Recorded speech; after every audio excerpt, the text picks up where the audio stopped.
जय जिनेन्द्र।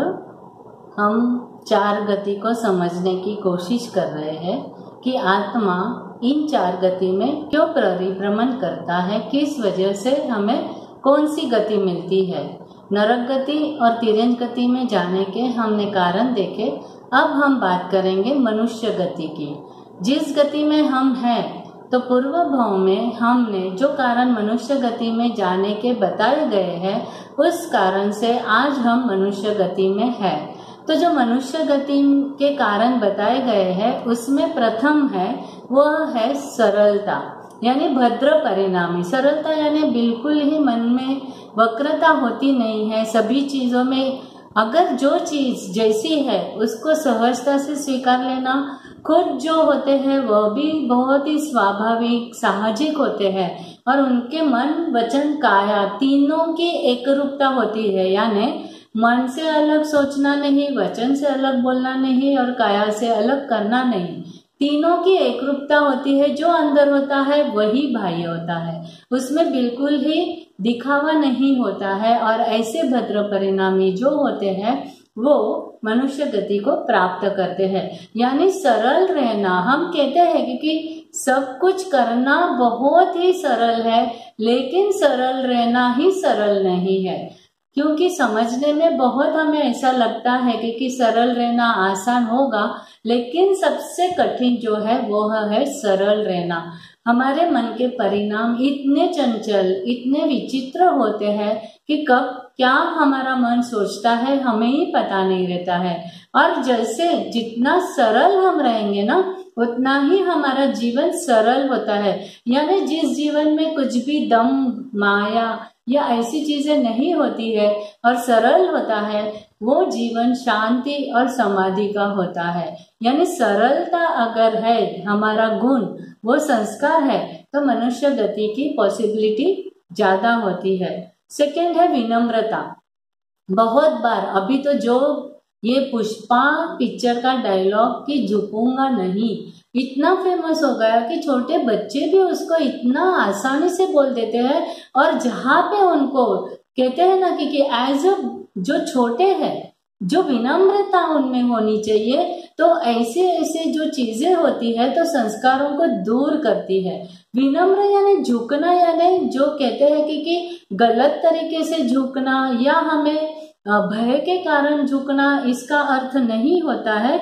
लेकिन विनम्रता का कारण है कि खुद का जो भी अपने अच्छे गुणों के प्रति अपना अभिप्राय जो होता है, हमारे भाव जो होते हैं, ऐसे लोगों के प्रति विनय मन में रहना या उनके प्रति जो अहोभाव क्रिएट करना, उनको विनम्र कहा गया है। यानी जो कहते हैं ना कि ऐसा विनय भाव कि किसी के गुण देखकर, किसी के ऐसे प्रभाव से हम झुक जाते हैं और हमें ऐसा लगता है, या किसी का ज्ञान देखकर, या हमें अगर ज्ञान लेता है तो विनम्रता है तो ही ये क्या होता है, संभव होता है। तो विनम्रता गुण के कारण ही हम मनुष्य भाव या मनुष्य गति हमें प्राप्त हो सकती है। तीसरा है दयालु होना। दयालु यानी किसी का दुख देखकर हमारे मन में भी इतनी पीड़ा, इतनी व्यथा या व्याधि हो जाती है, तो हम हमारा दुख भूलकर उसको कितनी हम अच्छे तरीके से सुख उपलब्ध कर सके, इसके बारे में सोचना, यानी होता है दयालु रहना। यानी दूसरों के प्रति हमारे, उनके दुख के प्रति हमारे भाव, दया के भाव हमारे मन में आना।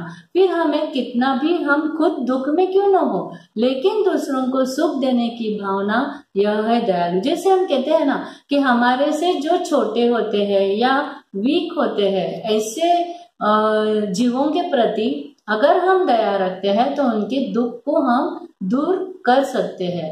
तो ऐसी सिचुएशन में अगर जो दयालु स्वभाव है जिनका, उनका ही पॉसिबिलिटी मनुष्य गति में जाने की ज्यादा होती है।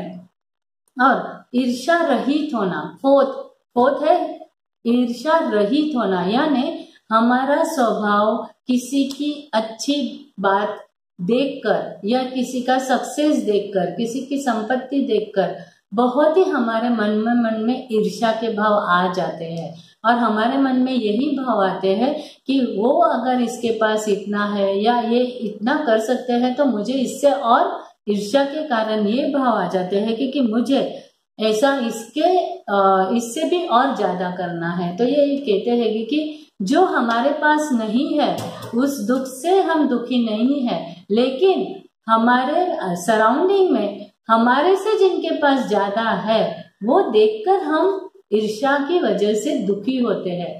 तो ईर्ष्या रहित अगर है तो हम मनुष्य गति को प्राप्त कर सकते हैं। तो मनुष्य गति में जाने के जो ये 4 कारण हैं, अब ये 4 कारण के परिणाम से हम आज मनुष्य गति में है, और यही कारण को हमें क्या करना है, और डेवलप करना है, कंटिन्यू करना है, और भविष्य में हो सकता है थोड़ा कहते हैं कि मनुष्य से मनुष्य जो मिलना होता है गति बहुत रेयर होती है, लेकिन मिल तो सकती है, ऐसा नहीं है। बीच की एक देव गति बाद में मनुष्य गति पा सकते हैं। तो ये जो 4 मनुष्य गति के कारण कहे गए हैं, सरलता, विनम्रता, दयालु एंड ईर्ष्या रहित रहना, ये जो भाव होते हैं ये मनुष्य गति को प्राप्त करने के लिए हम आसानी से मनुष्य गति को प्राप्त कर सकते हैं। अब आता है लास्ट 4th गति, वो है देव गति। देवगति सबको पता है क्योंकि सबकी अगर इच्छा भी होती है, अगर मन में तो हम यही सोचते हैं अगर अगला बर्थ हमें कहाँ पे लेना है, या तो मनुष्य बनना है या देव बनना है। कोई भी पसंद तो नरक गति और तिरछ गति में जाना पसंद ही नहीं करता है। फिर भी अगर हमें पता नहीं है इसके कारण, और हम अगर वैसे हमारा वर्तन वाणी व्यवहार है तो दुर्गति भी हम जान सकते हैं। लेकिन अब हम अगर ये समझते हैं कि दुर्गति से बचना है, सद्गति जाना है, जैसे मनुष्य गति और देवगति में जाना है, तो पहले हमें समझना होगा कि मेरी लाइफस्टाइल मुझे कैसे रखनी है कि जिस वजह से मेरे जो अगली गति होगी वो सद्गति होगी। और बहुत बार ये भी ऐसा भी देखा जाता है कि भाई जो हमें पता नहीं है, हम जो देख नहीं सकते हैं, हमारे फ्यूचर के बारे में हम ऐसा नियम कह नहीं सकते, तो उसकी चिंता हम आज क्यों करते हैं। आज जो है जैसा है उसमें हम क्या कर ले, जी ले, ऐसी भी एक मनोवृत्ति, ऐसा भी एक अभिगम होता है। लेकिन परमात्मा ने हर आत्मा के उत्थान के लिए, यानी वो आत्मा इस 4 गति के परिभ्रमण से जितना जल्दी निकल पाता है, जितना जल्दी निकलेगा उतना ही वो सिद्ध गति जल्दी पहुंचेगा। और सिद्ध गति यानी क्या, सभी जन्म मृत्यु का जो ये चक्र चलता है, इससे हमें क्या करना है, निवृत्त होना है। और इसी कारण भगवान ने हमें ये बताया है कि जन्म मरण के चक्र से हमें निवृत्त होना है, तो हमें अच्छे से अच्छे कर्म कर कर अच्छी गति में जाकर, क्योंकि अगर हम सद्गति में जाते हैं तो संभावना आगे जो हमारे कर्म करने की संभावना होती है वो शुभ कर्म की संभावना ज्यादा होती है। आत्मा का उत्थान यानी जर्नी, यात्रा, हमारी यात्रा आगे अच्छे अच्छे गति से निकलकर सिद्ध गति तक पहुंच सकती है। तो आज अब हम देखेंगे कि देवगति में जाने के 4 कारण। देवगति भी बहुत ही इतनी बड़ी है, यानी देवगति पूरे तीनों लोक में देवगति है, अधोलोक में, मध्यलोक में और ऊर्ध्वलोक में। अधोलोक के देव अलग है, मध्यलोक के देव अलग है और ऊर्ध्वलोक के देव अलग है। लेकिन बोलते हैं कि जो ऊपर की गति देवगति है, यह देवगति जो होती है, यह अधोलोक और जो मध्यलोक देवों से है वो अधिक विशेष अच्छी होती है। तो ये हम देखेंगे। लेकिन जो बात देवगति की हो रही है ना, वो टोटल तीनों देवलोक के गति की बात हो रही है। क्योंकि अगर वो देवलोक में हम अगर जाते हैं तो वो किस कारण से जाते हैं, उसमें प्रथम जो कारण बताया गया है वह है सराग संयम।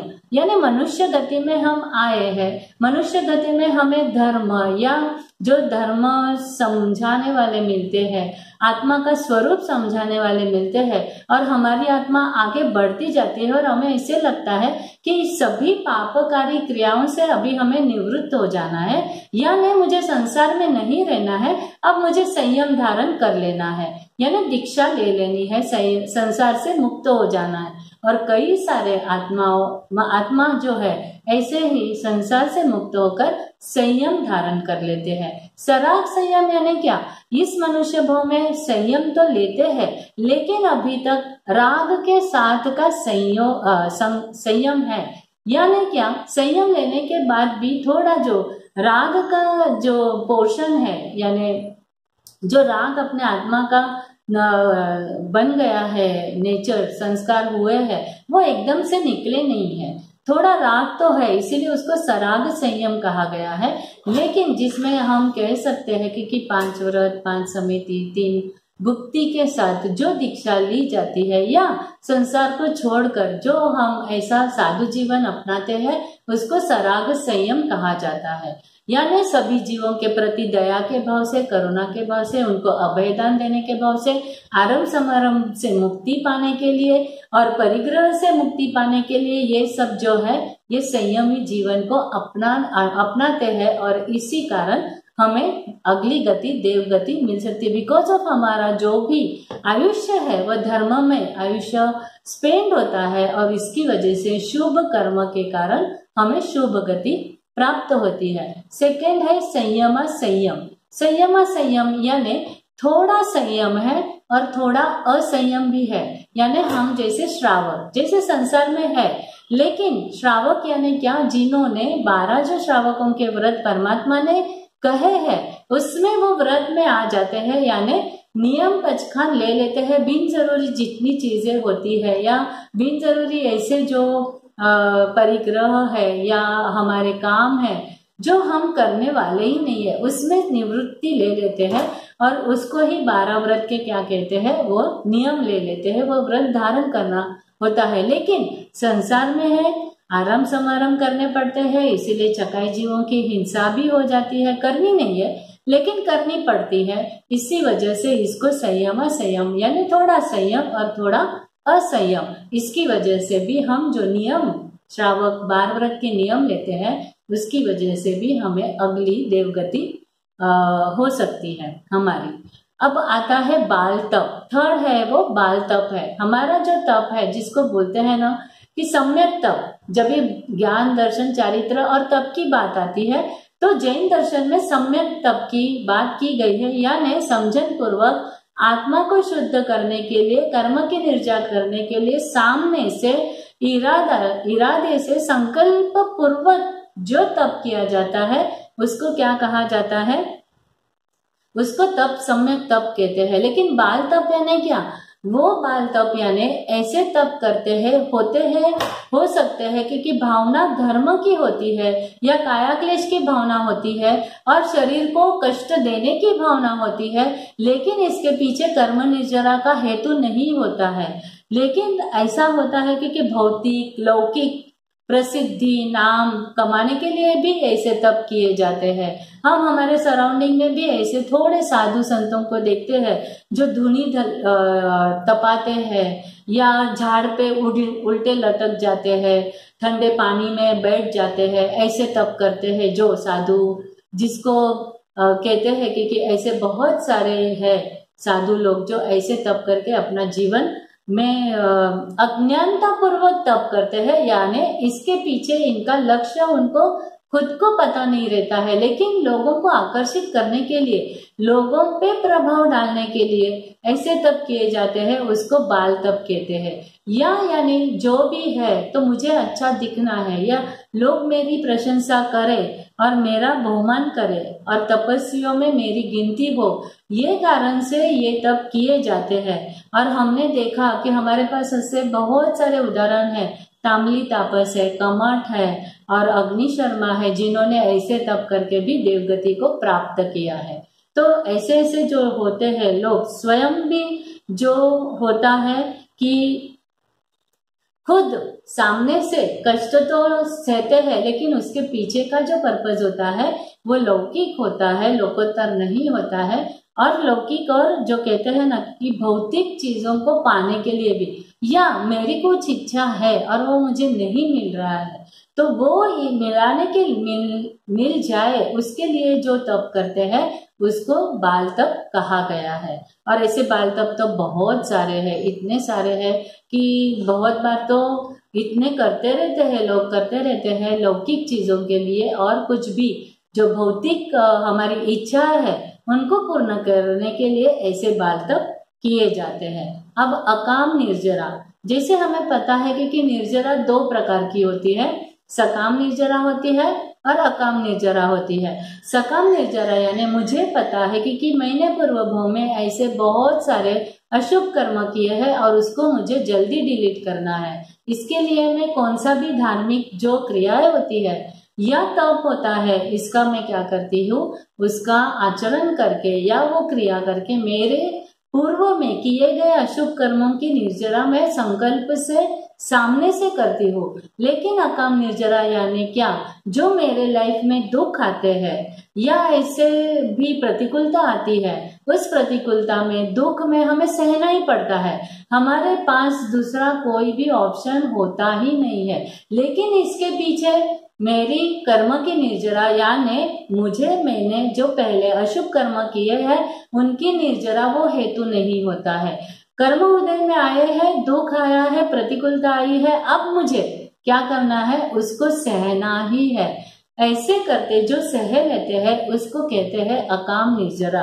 तो ये जो अकाम निर्जरा भी होती है तो वो उसके हिसाब से भी निर्जरा तो कर रहे हैं, तो उसके परिणाम रूप भी हमें देवगति मिलते हैं। लेकिन सम्यक ज्ञान लेकर जो सकाम निर्जरा करता है और उसमें जो आगे बढ़ते हैं उनके लिए जो देवगति होती है वो ऊपर की ऊर्ध्वलोक की देवगति होती है।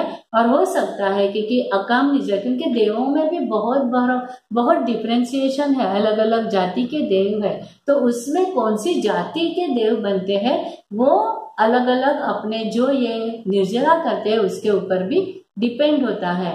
तो ये जो 4 कारण बताए गए हैं देवगति के, उसमें है फर्स्ट है सराग संयम, दूसरा है संयमा संयम, तीसरा है बाल तप और चौथा है अकाम निर्जरा। अब तिर्यंज गति में भी अब हमें क्वेश्चन आता है कहाँ से कहाँ हम जा सकते हैं, यानी कौन से गति से कौन सी गति में जा सकते हैं या कौन सी गति में हम जा नहीं सकते जहाँ पे जाने के बाद। अब ऐसे देखा जाए तो ऐसे ही इस गति के कुछ सैद्धांतिक नियम है, यानी ऐसे नियम है कि कैसे देव अगर हम गति में है तो वापस हम देव गति में नहीं जा सकते, यानी देव से देव वापस हम नहीं बन सकते, बीच में हमें तिर्यंश मनुष्य हम बन सकते हैं।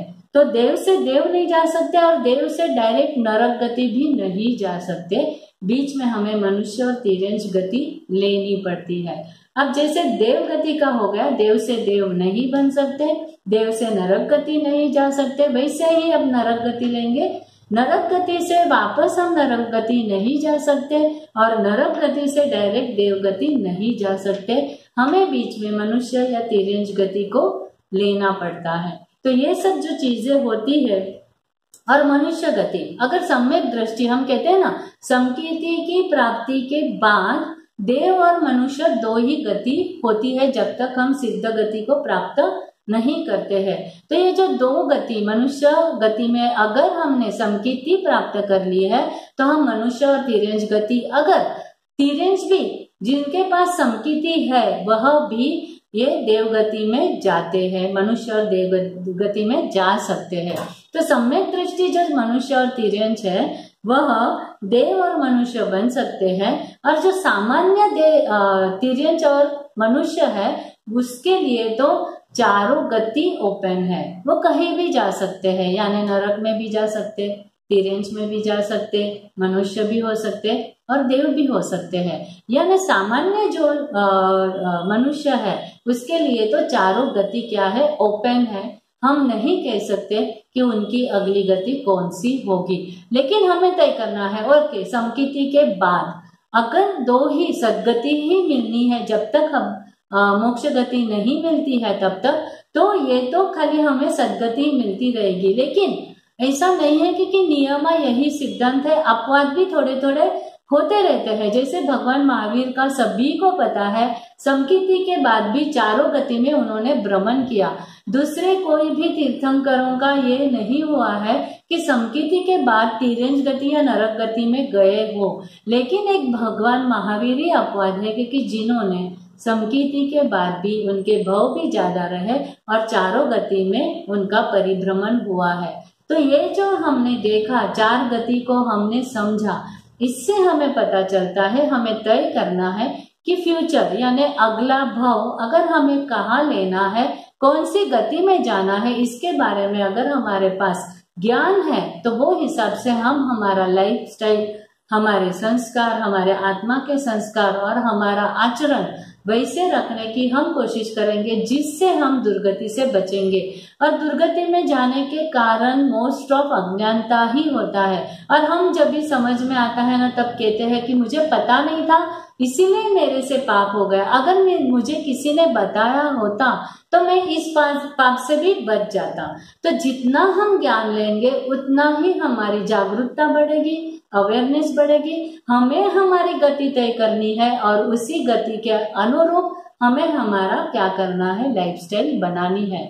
तो जल्दी अगर हमें सिद्ध गति की ओर आगे बढ़ना है तो हमें दुर्गति से बचना है और सद्गति में भी ऐसे संस्कार करने हैं कि जिससे मुझे जल्दी से जल्दी सद्गति प्राप्त हो, यानी सिद्ध गति प्राप्त हो। और मनुष्य गति एक ही गति ऐसी है जहां से हम सिद्ध गति को प्राप्त कर सकते हैं।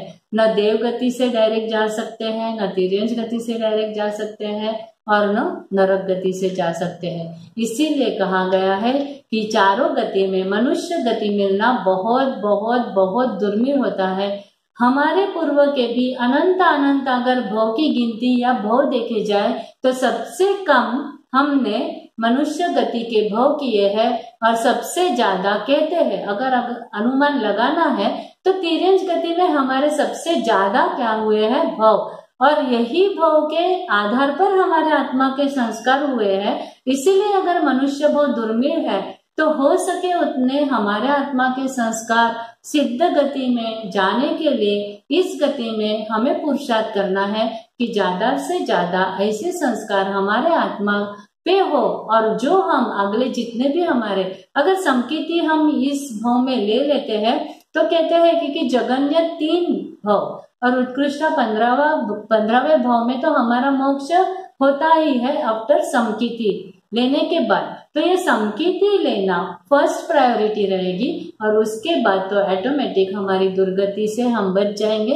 और सद्गति में हमारा जो जितने भाव है उतने सद्गति में बिताने के बाद हमारा जितने भी कर्म हम संपूर्ण डिलीट कर देते हैं, तब हम सिद्ध गति को प्राप्त कर लेते हैं। तो ये 4 गति का हमने जो भी कारण जाने के समझने की कोशिश की है। अगर उसमें जिनाग्ना के विरुद्ध कुछ भी कहा गया हो तो उसके लिए मिच्छामि दुक्कडम। जय जिनेन्द्र।